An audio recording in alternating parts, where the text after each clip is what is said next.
Oh my goodness, that's a great question because you would probably get just a handful of people that would be on that list. You When know, we talk about legends of American country music, names like George Jones, George Strait, Dolly Parton come to mind, and more recently, Taylor Swift. But there is one name that stands apart. It sounds quieter but deeper, without shouting, without pomp, but with such warmth that you just want to be silent and listen. Vince Gill, a man whose voice penetrated under the skin, whose guitar spoke even more than words, whose songs are not just music, but stories in which we recognized ourselves. He has won more than 20 Grammy Awards. He is a member of the Country Music Hall of Fame. He was recognized not only by colleagues and critics, but adored by listeners, not for titles, for his soul. But lately fans have been asking questions. Why does Vince appear on stage less often? Why does he cancel performances? What is going on? The answer turned out to be not as loud as one might expect, but much more personal. It all started with a short interview, then a couple of posts, but the climax was a letter, a real message from Vince to his fans.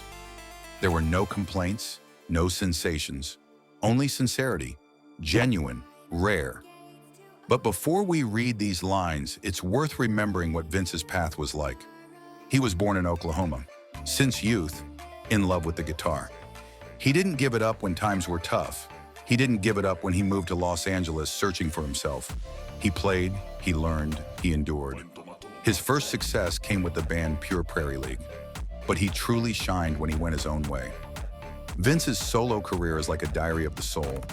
Each song is a page full of pain, love, and hope. The song Go Rest High on That Mountain was dedicated to his late brother. Look at Us, an anthem of love that we are so afraid to lose. He never chased trends. He sang as he felt, and maybe that is why his songs live on, even decades later. But years take their toll. Performances became less frequent.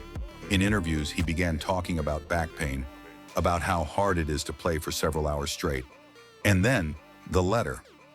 A letter he didn't send to the studio, not shared with colleagues. He sent it to you, those who listen to his music in the most important moments of life. Sometimes words come hard, especially when you have a lifetime of music behind you. But today, I want to be honest. The last few years have changed a lot. Schedules, tours, noise, everything became heavier. I notice how my hands tire holding the guitar, and my voice loses that very note you love me for. I am no longer a young guy with an open heart and thirst for the stage. But do you know what hasn't changed? My feeling for you. For those who waited for my songs, for those who came to concerts, for those who played my recordings in moments of joy and pain. You are my home, my stage, my soul. I don't know what will happen next. Maybe I will still come out under the spotlight, or maybe I will just sit at home, play for my loved ones, and listen to others sing.